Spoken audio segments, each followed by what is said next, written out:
Good afternoon, good morning, and good evening to everyone who's watching this.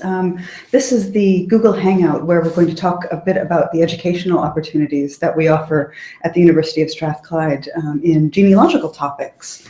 So that's what we're here for. I'm going to talk about not just the postgraduate program, but some of the other offerings that we have as well. So as you see. There we go. So I've got some slides to show you, which will give an outline of what we cover. And this will be available on YouTube, and you can always get in touch with us if you have questions as well. So,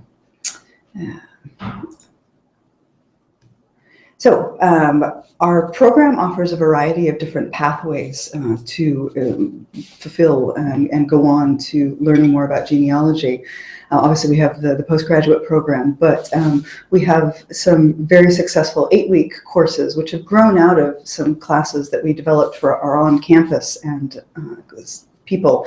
So some of those are more Scottish focused, but they also bring in resources across the United Kingdom, and some of them are things like an introduction to genetic genealogy as well, and then there's a heraldry course. So those are really aimed at the beginner to intermediate level genealogist, and they start at different times throughout the year, and you'll be happy to hear that they're much less expensive than the postgraduate course. So there's information about that on our website if you're interested in those. And of course, if you're in the Glasgow, west of Scotland area, you're very welcome to come and be with us on campus. We'd love to see you.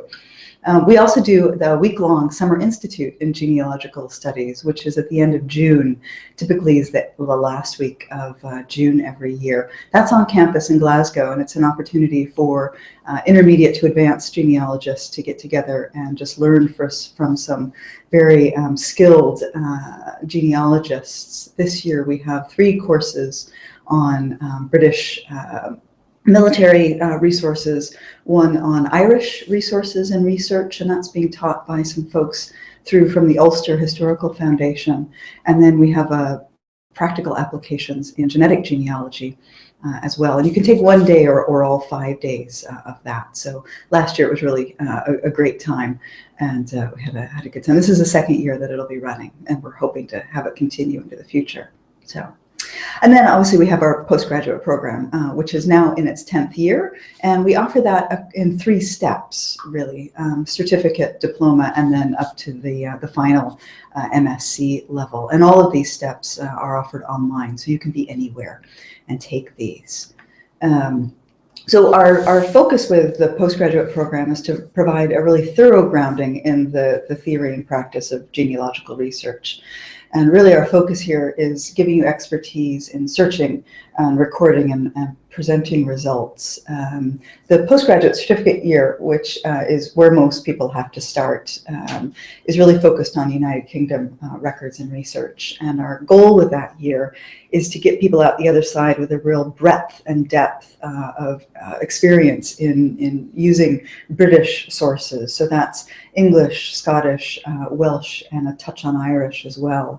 But then we also strongly focus on communicating your results and working with potential clients, looking at the ethics of being a genealogist, a firm grounding in referencing, which won't surprise any of you, and those types of things. So really laying the groundwork for being a professional genealogist, whether or not you're interested in going on and being a professional genealogist or not. That's the level at which we teach. And I would say we probably have 1/3 of people come on to that level who aren't interested in being a professional genealogist, but want to extend their knowledge base. Postgraduate diploma then is the second level, and that looks at records and research extending beyond the United Kingdom, go out to British Empire, Australia, New Zealand, America, Canada. And then we go into other timelines as well, into medieval research, have a deeper look at genetic genealogy. the nice thing about the diploma is the students are allowed to choose some of their own topics. So if you're particularly interested in doing a house history, you can choose to do that on a building that's near and dear to your heart. You're also asked to do a final research project in the diploma. So you choose that topic along with good feedback from your tutor. That gets more into more academic issues. So you're asked to do the primary research. You look at the analysis of those results and look at the literature. So the diploma is a mixture of practical work as well as a layer of academic work on top of that. And really coming out of the diploma, we feel that you're a more well-rounded genealogist and able to add lots of context and processes to the client work that you may do. Then the MSc year, most people do that as a third year, and that's a dissertation only, typically. That's the topics chosen by the student. And that's all you do on that MSc year is you do the research for the dissertation. You're supported by an individual tutor, and the dissertation for that is 12 to 16,000 words. Now we do have a one-year MSc choice, which combines the certificate, the diploma, and the MSc into 1 year. That's very full-on. We would expect about a 40-hour week with that. So really you're full-time, although because it's all online, it's not termed full-time by the university. It's this interesting point of terminology here. But we would say if you're wanting to do the entire package in 1 year, seriously consider about the amount of time that it will take. The three-year availability of the certificate, diploma, and MSc is much gentler, shall we say, on the time frame. Certificate as well can also be taken over 2 years in a modular format. I think I'll talk about that in a second here. So. The program is delivered entirely online, as I've said. There's no attendance required, although we do a few optional get-togethers here in Glasgow. In November, we do a 2-day going to Edinburgh, and then here in Glasgow going to archives, and we have a dinner, that kind of thing. In May, June, we tend to go to an archive in London, and then we usually get together with students at the Who Do You Think You Are Live event, which is happening now in Birmingham. But all of those are optional. The attendance is strictly online. And we do have students this year ranging from places from Kuwait, America, Canada, France. I think last year we had somebody in Tasmania.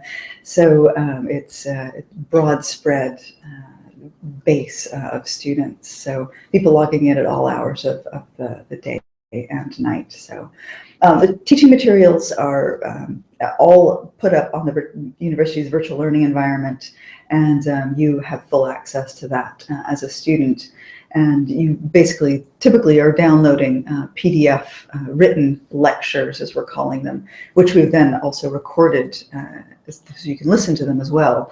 I used to do that when I was washing the dishes, when I was going through the certificate and diploma. And lots of people tend to listen to them when they're driving home from work, I'm told. We've also created some multimedia presentations for a lot of the individual sessions, which you can stream and look at. And those tend to pick out points from the different topics that we're looking at. So, and then we have online discussion forums. We do optional audio chat sessions.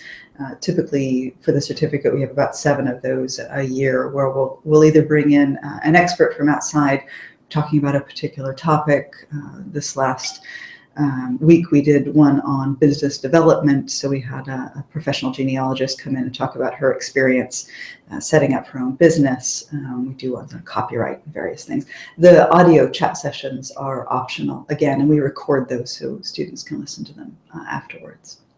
Everybody's assigned a tutor, and that tutor is the person who primarily provides your feedback and support.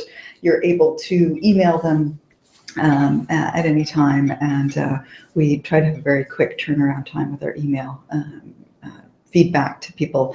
And then there are obviously the discussion forums as well online. So there's no exams, you'll be happy to hear.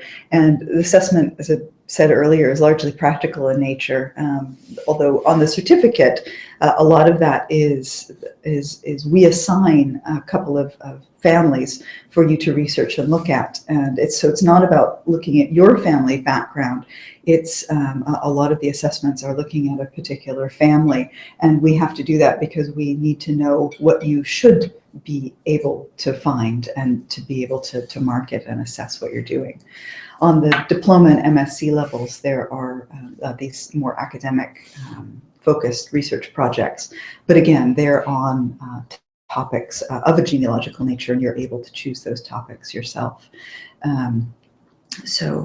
Yeah, and those have ranged from people looking at migration events, passenger lists of a ship leaving Scotland and going to New Zealand, and the MSc student trying to find out what happened to the people in New Zealand once they got there, and looking at the nature of the records and how useful those were for genealogists. Someone this year is looking at the usefulness, I suppose, and quality of some of the commonly used genealogical research tools. So again, it's a variety of different topics that people choose. So. What you'll need is access to a reliable computer. The university is standardized on a PC, so a lot of our students, we suggest using a PC, although I should say a number of students have used Macintosh or other platforms quite happily, but they do need to be PC compatible. And you do need a good internet connection to be happy on the course. You will be using online databases, Ancestry, Find My Past, Scotland's People, a variety of things. Some of those we really try to arrange free access for the postgraduate certificate students, although we can't guarantee that, but that certainly has happened over the last number of years, and we're currently in discussion with some of those companies for what's going to happen for next year. With the platform changing on Scotland's People, we're seeing what will happen with Scotland's People as far as credits or subscriptions. So you'll need the ability to run sort of standard applications like Adobe Reader and a Windows player in order to play the multimedia presentations. Our audio chat sessions are run through an application called Adobe Connect, and we have a subscription to that. You don't have to pay anything for that, but the system will download an add-on onto your computer, which most people don't seem to have a problem with. So, and then on the certificate in particular, a lot of the assessments require you to use genealogical software, and we standardized on Family Tree Maker. And so we have a variety of step-by-step guides that we've created, some example files and things like that. We have had students use other genealogical software, and that's fine as long as it can do everything that Family Tree Maker can do, i.e. it needs to be able to add references onto your charts and reports and that type of thing. Most software is fine along those lines. We have had students who've been very familiar with other software decide just to use Family Tree Maker for the course. It's always good to be able to use different softwares, programs anyway. So entry requirements. Lots of questions about these coming off of the discussion step. But normally we require a first degree or similar evidence of study skills. And if you're wanting to come onto the 1 year MSc in particular, the 40-hour-a-week one, we would strongly suggest having a first degree, mostly just because that will tell you that you're comfortable with the level of work and academic standards, I suppose.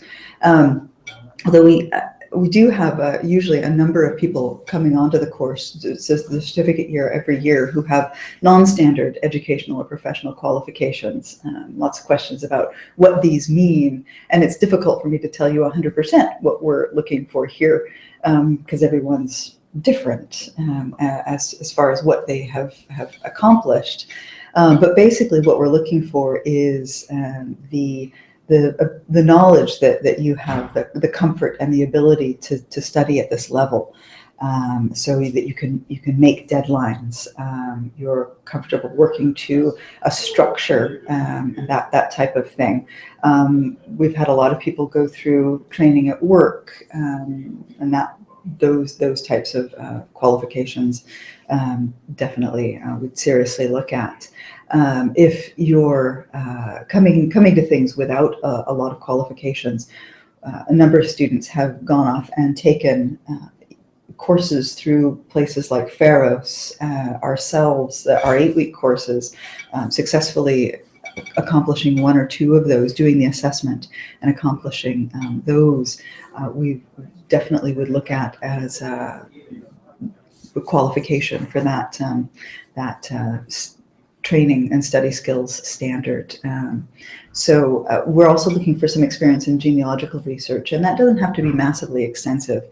Again, just a range of sources used and a level of comfort doing research. Again, it's very difficult for me to say exactly what's required because different people, some people spend a lot of time and they're at the standard required in, say, 2 months if they've done a lot of research.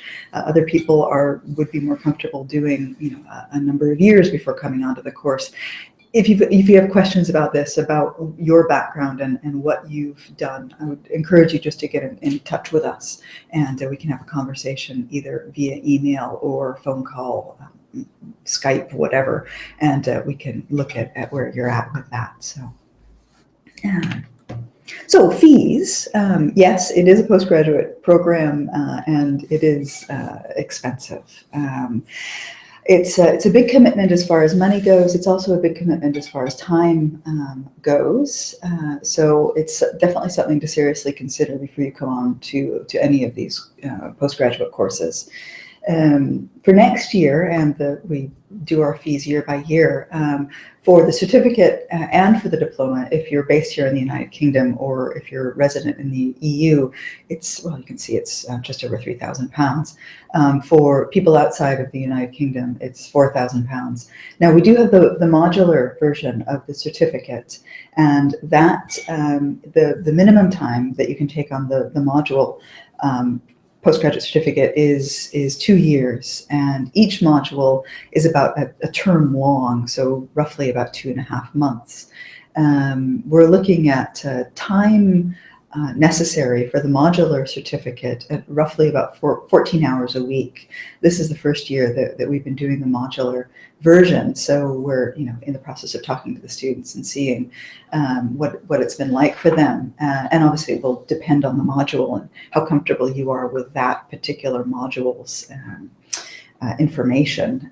Could be more, could be less than 14, depending on, again, how much background reading and that kind of thing you're interested in doing.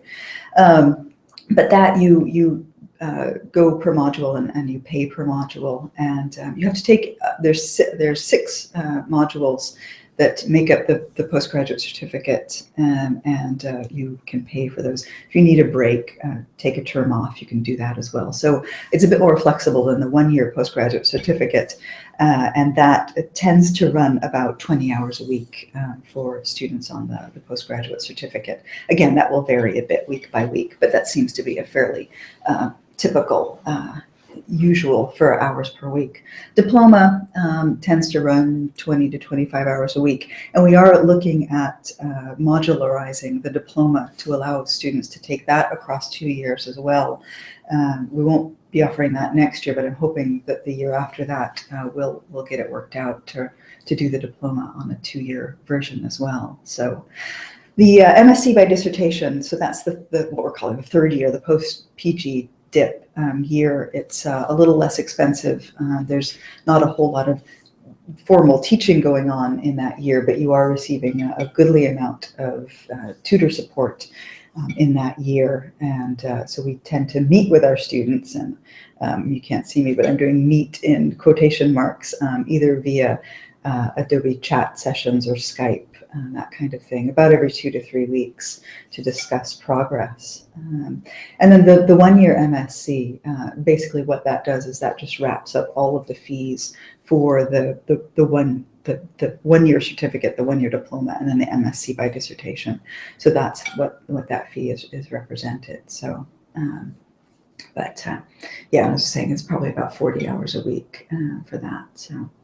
And for all of these, we obviously need a cohort of students to run these. So, although our applications are starting to come in for next year. So if you need further information, you're curious about this, we have lots of information up on our website, timetables. So if you're curious about the different types of topics that we cover on all of the levels, the certificate and the diploma, the timetables go into the fine details of what we cover on those courses. There's an FAQ, and then we have other information about the 8-week courses, as well as the Summer Institute. So it'd be great to see you all at one or all of those offerings. So we've got a couple of questions that came in from the discussion step that I just wanted to touch on. And some of these, hopefully, I will have already answered. But Francesca Maturi asked if the shorter courses, i.e. I think you're probably talking about the 8-week ones, overlap with the MOOC. I suppose they do to a small extent, but a lot of the shorter courses really get more into the nuts and bolts of the records in various areas and the history of the records, what you can do with records. For example, the introduction to family history research goes into depth into birth, marriage, and death for Scotland, England, and Wales, for civil records, church records, census records, military records, that kind of thing. So there's a slightly different focus for these courses than the MOOC, where we wanted to give a sort of a broader overview of genealogical research techniques. So they do overlap to a certain extent, but not to a great extent. So Lucy, you were asking about foreign genealogical degrees, and I responded to your further posting on that. But yes, we certainly would consider those as evidence of study skills, absolutely, and also of genealogical research experience. And thanks for telling me about the French course. It's really fascinating. I got to use my French to read all about it. It was great. Barbara Smith was asking about the 10, well, it's actually an 8-week, although you said 10-week, online beginner genealogy course. It will add to this course, particularly if you're interested in British sources. And the dates for those, those tend to start in October, January, and April, and run across 8 weeks. And those availability dates start coming out typically in August. So keep having a look on our website for those.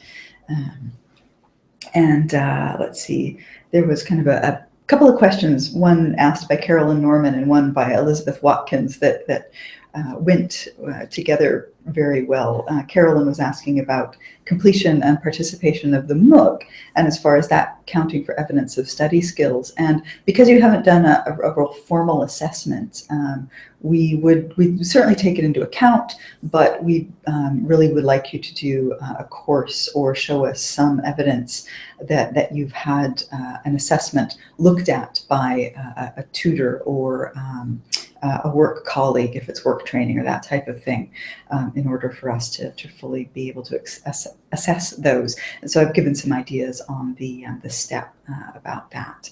And the sole experience of genealogy, again, it would be better if you did a bit more research off the back of the MOOC before coming into particularly the postgraduate courses, although anybody can come into the 8-week courses that we run, no matter your experience level.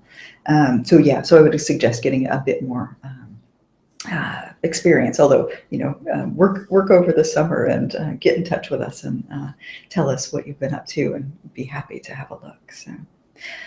Let's see. Leslie Dunlop was curious about non-standard educational qualifications. So yeah, I've chatted about those, and Alistair Bell was asking about those as well. I should just say that if you have an undergraduate degree, a first-year degree, doesn't really matter to us what the topic was. In that, we've had people come on with physics, history, pre-med. That doesn't matter to us so much. That's really more about the evidence of study skills as far as we're concerned. And also, you were curious about student loans as well. They are available, and what I would suggest doing is going on to the Student Awards Agency Scotland website and looking at the part-time postgraduate funding links for those. And there are links to that site off of our postgraduate taught websites from the university. So, or you can just Google Student Awards Agency Scotland and you'll come up with that. But it's the part-time postgraduate funding application that you would need for the postgraduate certificate. So yeah, those, and that's just for Scottish residents, obviously, and that's what Alistair was asking about. So those are the questions that came in.